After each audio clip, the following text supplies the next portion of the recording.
Adunahu dalka iyo diinta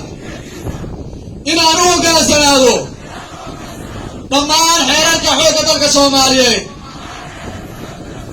iyo xeerarka kale ee dalka u dejisan inaan u fuliyo amarada madaxda hakasho la'aan inaan heegan iyo gaashaan u noqdo difaaca iyo horumarinta qaranka Soomaaliyeed inaan ku dhaqmo sharaf dhiiranaan edeb waqtiga nabadeed iyo waqtiga colaadeedba inaan xafido wax allaale wixii si ciidan ah inaan waxba una kala harin dadaal iyo karti sidaan uga dhowri lahaa daylahda dayaca hubka qalabka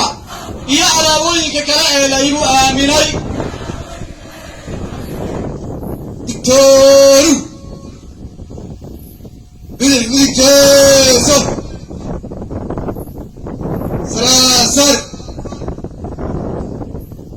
salaando dibi jeeso bidix midig raac waree socod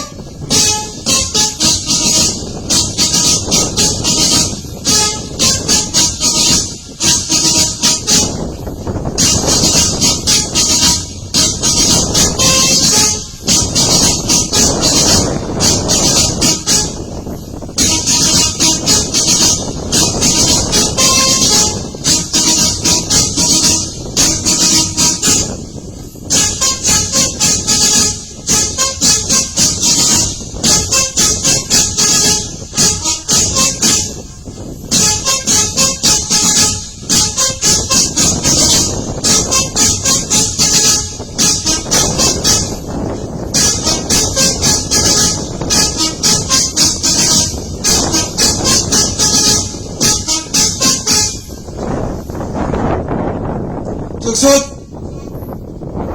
dibi jeesod esto